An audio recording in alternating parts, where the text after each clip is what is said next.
Halo, saya Dr. Samsul Rijal Jauzi. Kita akan membahas cara belajar efektif.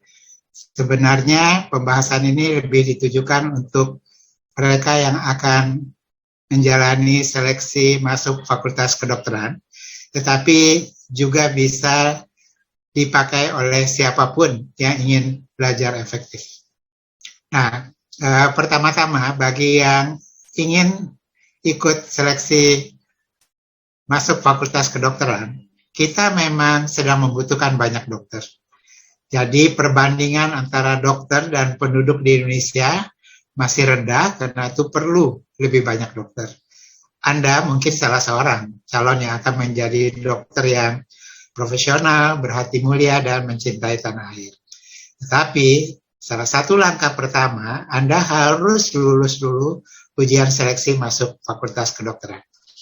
Karena itu, saya anjurkan untuk menyiapkan diri dengan baik, tingkatkan kemampuan, dan ketahuilah cara strategi memilih perguruan tinggi.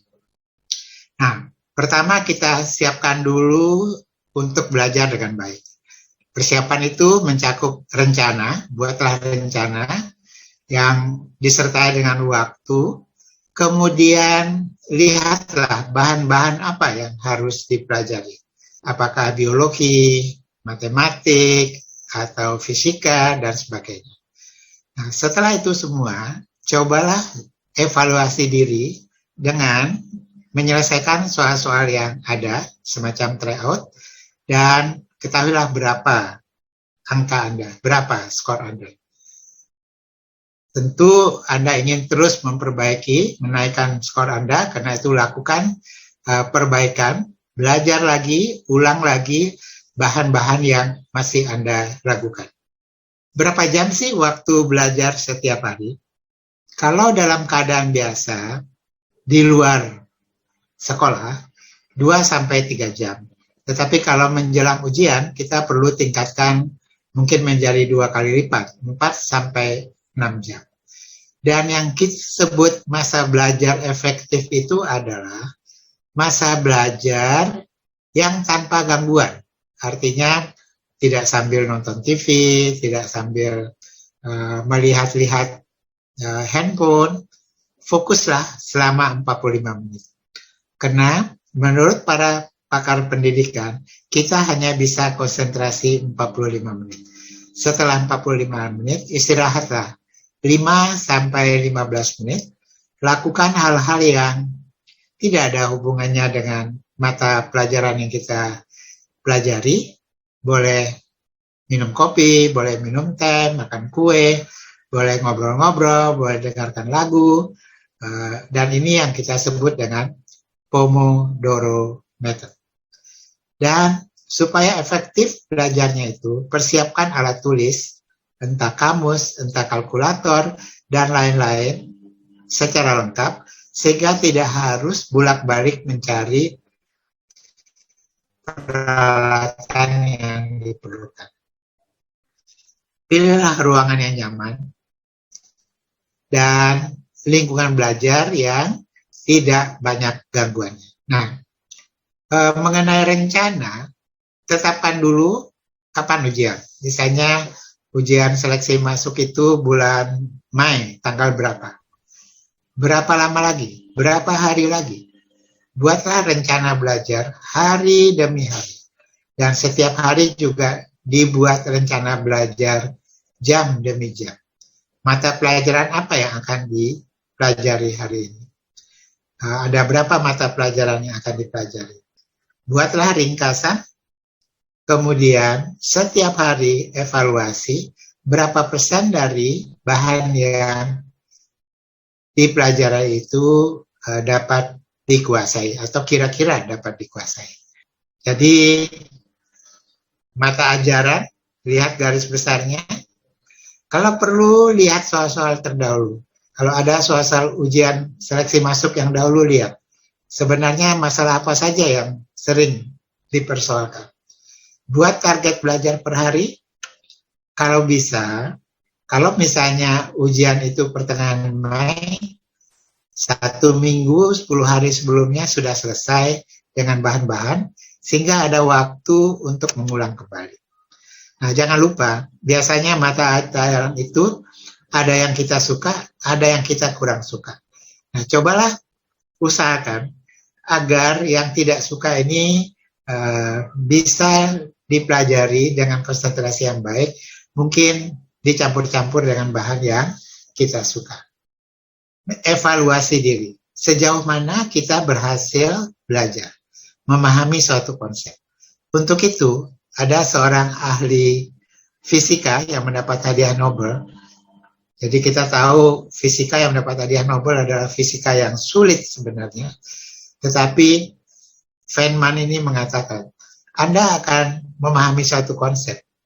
Anda dianggap memahami suatu konsep kalau mampu menjelaskan pada orang lain secara sederhana. Karena itu setelah membaca, coba ceritakan apa yang dibaca itu pada orang lain. Kemudian kalau dalam soal-soal, apakah semua soal mengenai hal itu Anda sudah benar? Apakah capaian sudah dipenuhi? Kalau harus ada yang diperbaiki, lihat apakah cara belajarnya yang mungkin belum fokus, apakah waktunya terlalu lama, terlalu sedikit, atau pada waktu yang kurang menyenangkan, lingkungan belajarnya juga diperbaiki. Nah, banyak yang bertanya, sebaiknya saya belajar sendiri atau belajar bersama? Dua-duanya baik, tapi perbanyak dulu belajar sendiri, sehingga sudah memahami berbagai mata ajaran yang ada. Belajar bersama adalah kesempatan untuk kita berbagi. Kita bisa belajar dari teman kita, tapi teman kita juga bisa belajar dari kita, dan kita bisa menilai kemampuan kita dengan menjelaskan pada teman kita. Kita juga bisa belajar hal-hal yang kita tidak jelas dari teman kita. Tetapi seringkali belajar bersama ini, waktu banyak yang terbuang karena membicarakan hal-hal lain. Jadi mau mulai belajar itu setengah jam hilang untuk gosip-gosip dan sebagainya. Hindari itu. Gunakan secara efisien. Belajar bersama. Nah, jangan lupa semua alat bantu belajar. Entah itu pensil, entah itu spidol, ballpoint, kartu-kartu untuk membuat ringkasan, bahkan kalau perlu teh dan kopi, itu disiapkan dengan baik.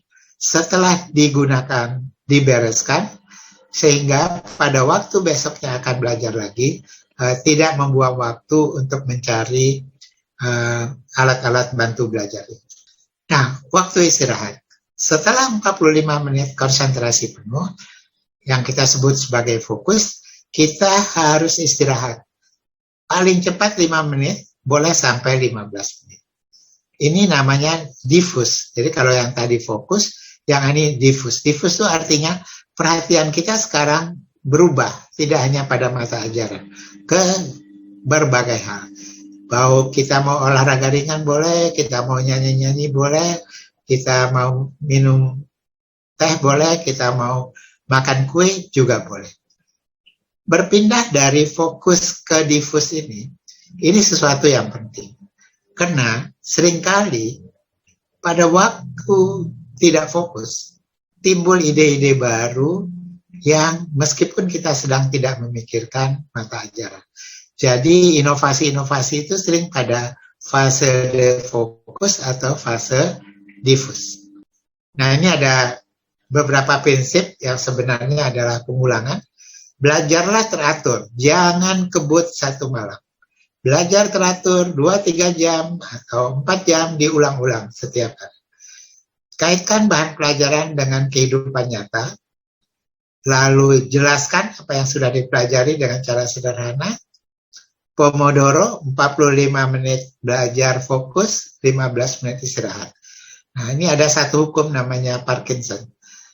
Parkinson ini mengatakan bahwa kalau kita punya waktu untuk belajar, katakanlah kita akan ujian seleksi masuk universitas pada pertengahan Mei. Kita punya waktu sekitar 55 hari. Sayangnya, sebagian besar pelajar itu tidak memanfaatkannya. Biasanya memanfaatkan 1 bulan terakhir, 2 minggu terakhir, sedangkan pada tahap-tahap permulaan belajar secara tidak sungguh-sungguh. Nah, ini harus kita ingat, jangan kita masuk ke dalam kelompok yang dikatakan oleh hukum Parkinson. Lalu ada beberapa cara mengingat yang bisa kita lakukan sehingga apa yang kita baca tidak mudah lupa. Salah satunya nanti adalah dengan jenjang keledai.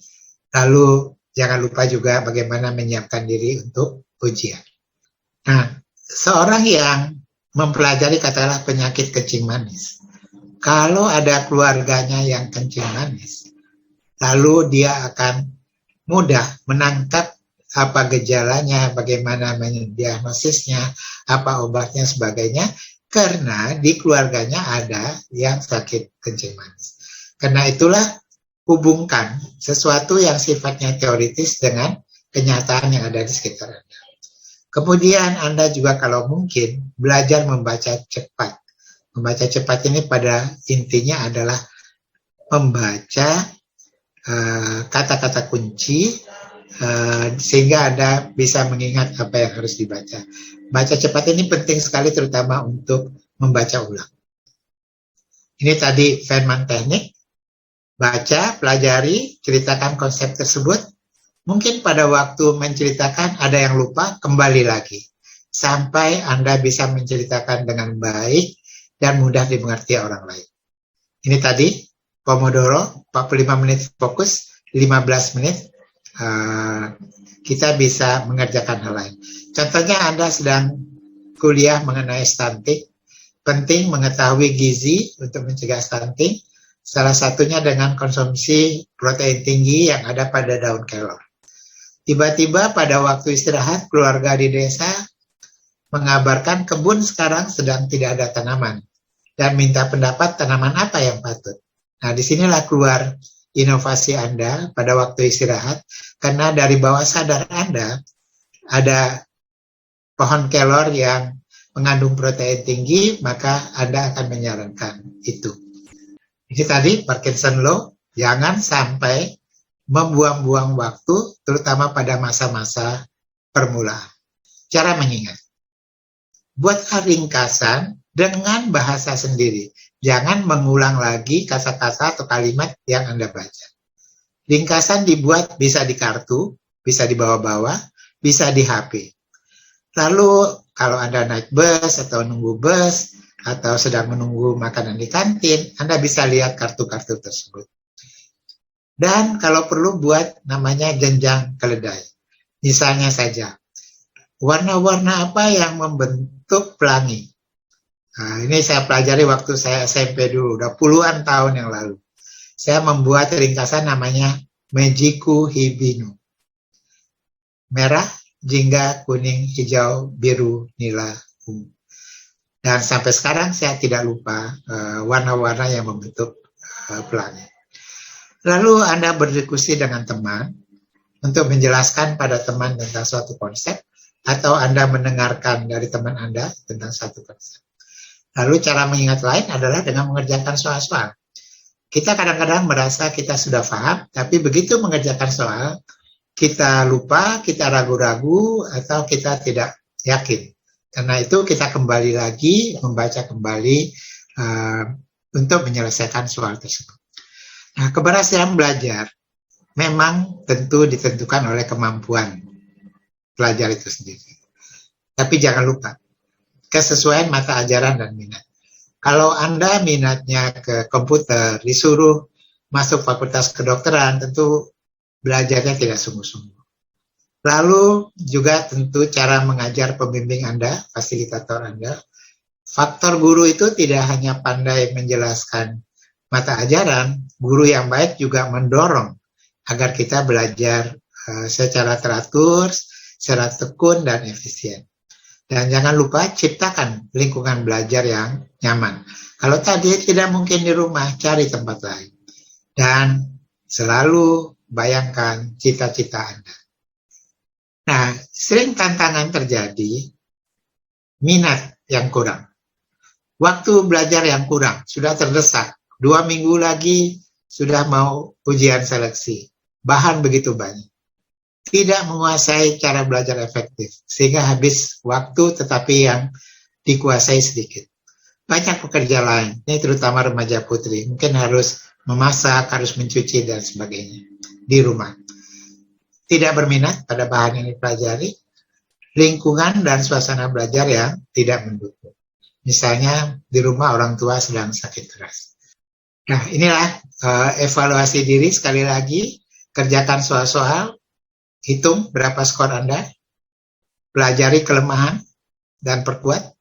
Kalau perlu hubungi pembimbing, perbaiki cara belajar yang masih kurang efisien, dan evaluasi secara keseluruhan. Bukan hanya nilai yang harus naik, tetapi juga pemahaman harus jauh lebih baik. Nah, ini yang paling penting, karena banyak sekali pelajar atau siswa justru menghabiskan waktu semalam sebelum ujian. Semalam sebelum ujian harus santai. Silakanlah waktu yang santai. Lihatlah ringkasan-ringkasan Anda, tapi tidak perlu lagi membaca rinci-rinci. Kecuali diperlukan, kalau Anda lihat di ringkasan Anda ada Anda yang lupa, cari. Jaga kesehatan dan kebugaran, tidur yang cukup 7 jam. Beberapa hari sebelum ujian, baca soal-soal, dan lihat catatan yang perlu, dan kalau masih ada yang lupa, kembali ke bahan bacaan Anda. Siapkan peralatan tulis yang diperlukan, dan sudah tentu, yang tidak kalah pentingnya, kita sebagai manusia harus berdoa kepada Allah Subhanahu wa Ta'ala. Jadi, pada waktu ujian, usahakan datang minimal 1 jam sebelum waktu ujian. Jadi Anda tahu di mana ruang ujiannya, kalau itu ujian yang harus datang. Kenali tempat ujian, hadapi dalam keadaan segar dan penuh harapan. Kalau harus ke toilet dulu. Berdoa sebelum ujian, baca soal secara teliti. Kadang-kadang kena gugup, apa yang kita baca sebenarnya salah membacanya. Sediakan waktu untuk menilai kembali jawaban. Jadi jika sudah selesai, dijawab, baca kembali satu demi satu. Hadapi, kalau sudah selesai ujian, jangan dipikirkan yang telah lalu. Hadapi mata ujian berikut dengan penuh harapan dan semangat. Saya rasa ini slide saya terakhir. Saya berharap Anda semua akan berhasil dalam ujian seleksi atau dalam kenaikan kelas Anda atau kenaikan tingkat Anda, dan dalam waktu menunggu hasil ujian, gunakan waktu untuk beristirahat dan bersantai, dan jangan lupa berdoa, berbuat baik, menolong orang-orang sekitar Anda, adik Anda, menolong orang tua, bahkan orang lain. Saya berharap semua yang mengikuti bahan perbincangan kita ini akan dapat berhasil belajar dan dalam jangka panjang mencapai yang dicita-cita. Terima kasih. Wassalamualaikum warahmatullahi wabarakatuh.